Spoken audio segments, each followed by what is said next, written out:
residential schools affects other generations as well in different ways. Do you think any of your experiences at residential schools changed the next generations as well? I believe so, because there were things that I didn't know from my own culture, that as my children were growing, I never taught them what they should know in our culture. I had a hard time thinking of what and how to teach them. And see, I lost out in a lot, and even today at my age, I'm still learning more of my culture, and I would gladly share all that, what I know, with the younger generation, to keep them in knowing their language, culture, all of their ancestral beliefs.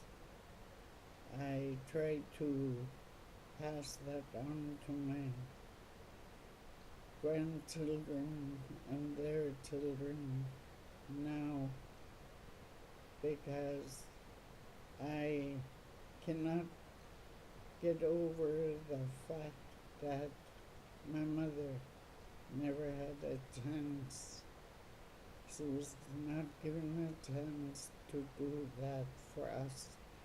There was my older sister and my older brother, and what we lack now is all due to the residential school, and my children suffer that too.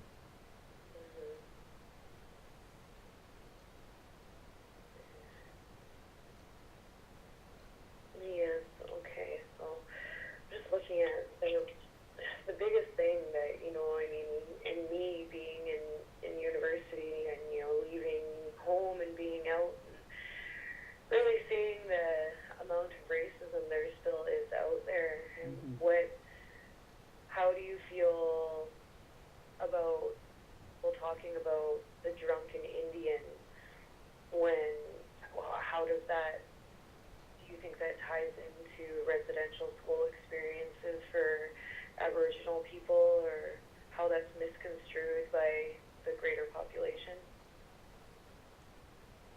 I think strongly that the residential schools had a lot to do with what some of the First Nations people turned out to be, due to the fact that if during their growing up, we did more of our growing up in a foreign place other than where we should have been. We should have been at home in our families, where they could teach us proper ways. And I do believe that residential school has a lot to do with the way some of our native people turned out to be, and is still happening. It's a hard thing to accept. Hello? Janelle. What happened to her? Janelle.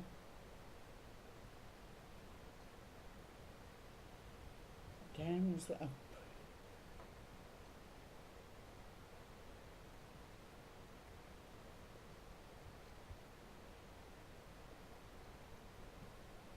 That the horse was right out.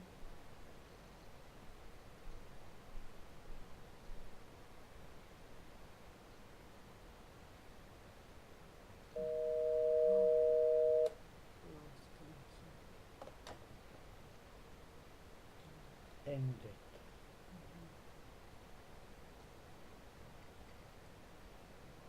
Yeah, she went off. Oh, that's good. You there? I'm here. What did you do? I don't know. It cut you out, and it said I was still connected, but I couldn't hear you. Oh, yeah. Yeah, it just made a sound here and then went off. That's weird. Yeah, now I forgot what happened. What was I saying? We're talking about how a lot of the ways that the situations that Aboriginal people are in today are from residential school, and we're talking about problems with alcohol abuse. Yeah. Yeah, that residential schools had a strong effect, so that when our children went away from home, they fell into the same problems, like they were looked down on, they were spoken to with disrespect, and how could any child grow up thinking the very best of themselves when there are people there putting them down like they weren't worth anything? That is the reason why some of our people turn out the way they do. So, way back from the first residential school still carries on. It's a hard thing to get rid of, but eventually we will conquer that feeling that was put on us to carry all our lives. And yes, it is all residential school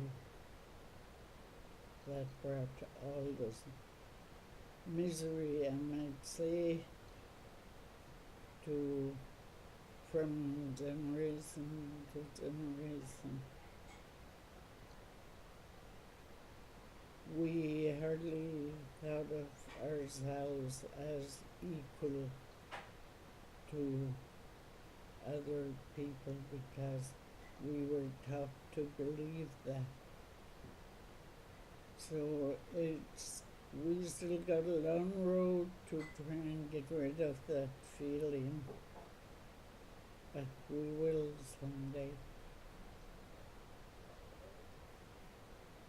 Definitely. And since you've been coming out and talking about residential schools and your experiences and stuff, I know you've done some workshops and stuff that you've gone to, traveled around.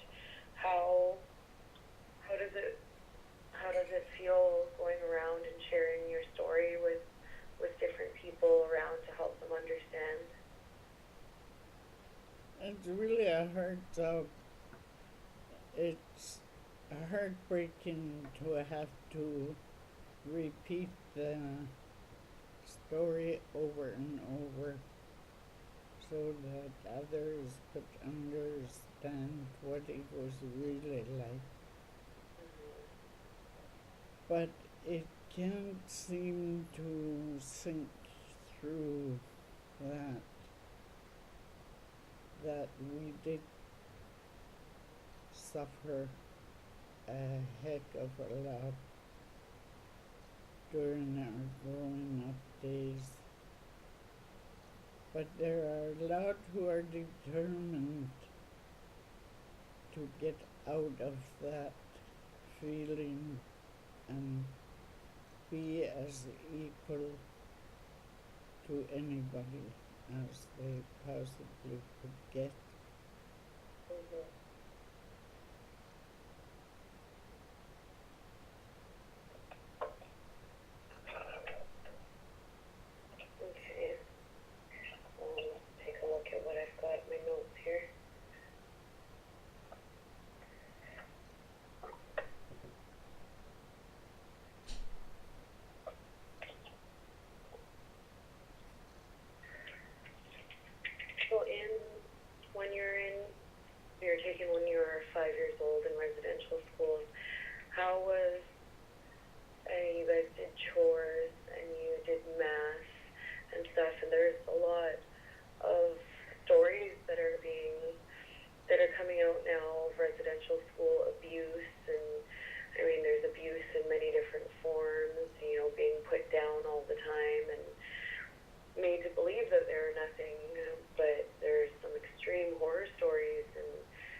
happy to say that all of us that were in that particular school never experienced any kind of sexual abuse, but verbal abuse was there, and some physical with the strappings and spankings that were given for punishment. And the one thing that really stands out for me is the way they fed us. My memories of the foods that my mother put before us to eat was far better than some of the foods that were given to us in the residential school. And if we didn't eat that, we were treated like you have to eat that. And whether or not you wanted to eat it, you had to eat it. And I consider that abuse. When you don't like anything, you just don't like what you see there in front of you, and you shouldn't be made to eat it. And that's where I have a really bad feeling toward the staff members. Not all of them were that way, but there were some who seemed to enjoy torturing a child by making them eat what they didn't want to eat.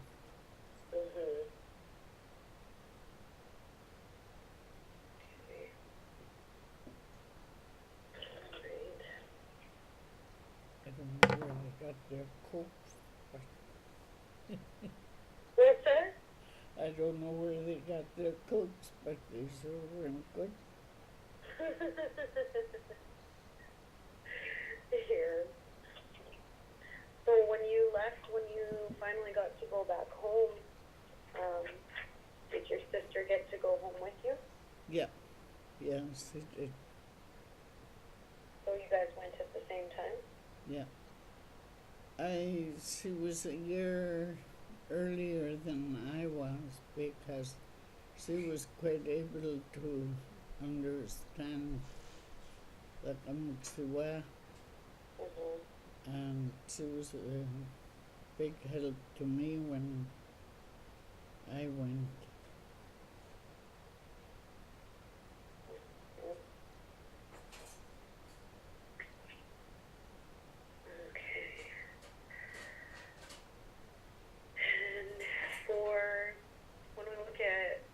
Generation and stuff, and that they did have the day schools up until grade 7, but if they wanted to continue on after that, they had to travel out. Were those schools that they went to, that they had to travel out to, similar to what you went to school in? No, they were. Well, the high schools in towns like Terrace and Prince Rupert, there was more than 2 schools, I think, in each of them. So that's what the junior highs used to attend. And yes, they were looked down on in more ways than one, but they survived that. But it cut their ambitions down to keep going further, and some just went to grade 10 and decided to stay home, but some went right on to grad, and the rest just stayed home after. Mhm.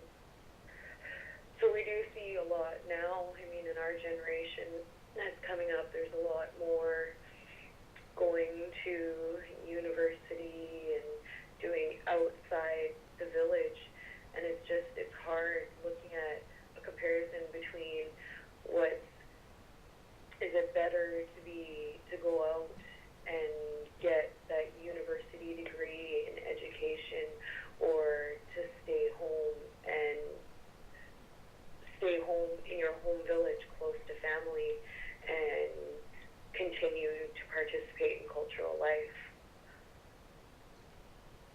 No, I think the education to further yourself in your lives is important. Yes, it is important to keep close to your culture, but you need education these days to make things better for you and your family. I'd say yes. It's, I think, if you're strong enough, willing enough to go out into the world, do so.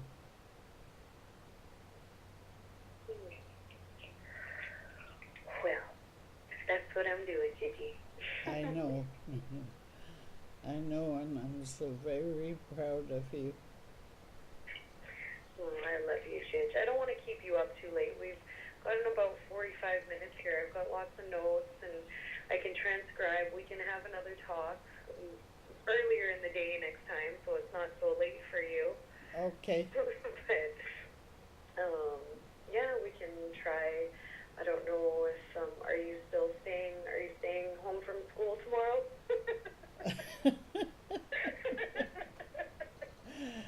No, I'm going to work up until noon. Okay. All right. And Well, I've got the that reason, big spring feast that's happening at school. I almost organized by myself. oh, But we're going to be doing that tomorrow, and we've got a whole bunch of Aboriginal performers. Murray Porter is going to be there. oh wow. Yeah, okay, we got an Easter tea with all of the elders from each of the villages.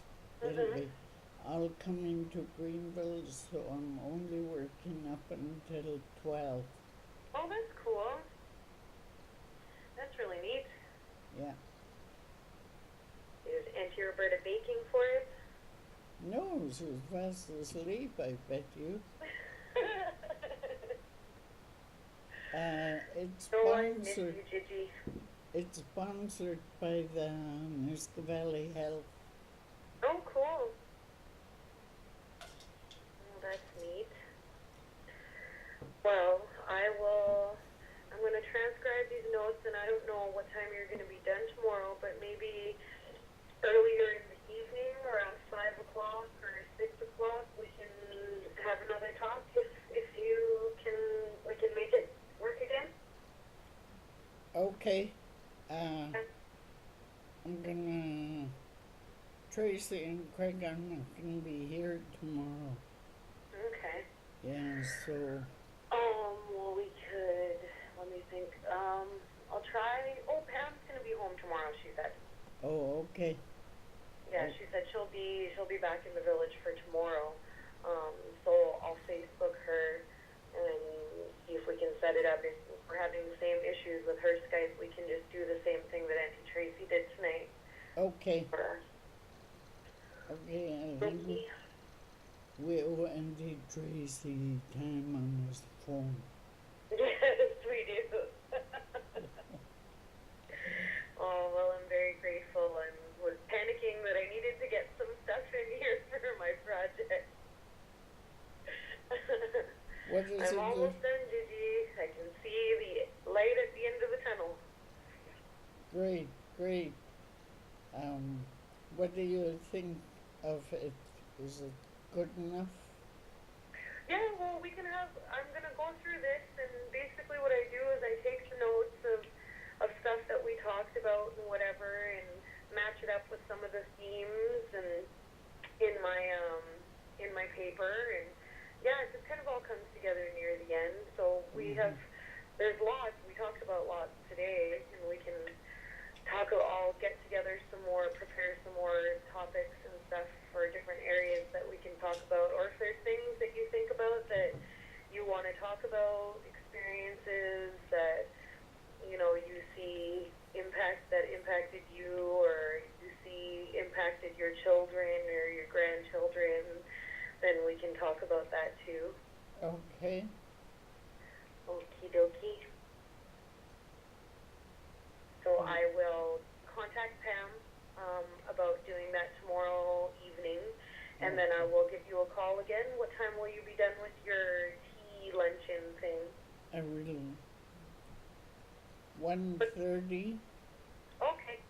All right. Well, I'll be done. That spring feast that I have is going till about 3 o'clock. So maybe I'll give you a call around 4 or 4:30 and let you know when I spoke to Pam and make sure everything will get set up. Okay. All right. I love you so much, Gigi. I love you too, and keep on and on and on. I will, Gigi. I love you more than a billion sockeye. Me too. I will talk to you tomorrow. Okay. Give Auntie Tracy a big hug and kiss from me, Uncle Craig, and them too. Okay. I love you. Love you. Bye. Bye.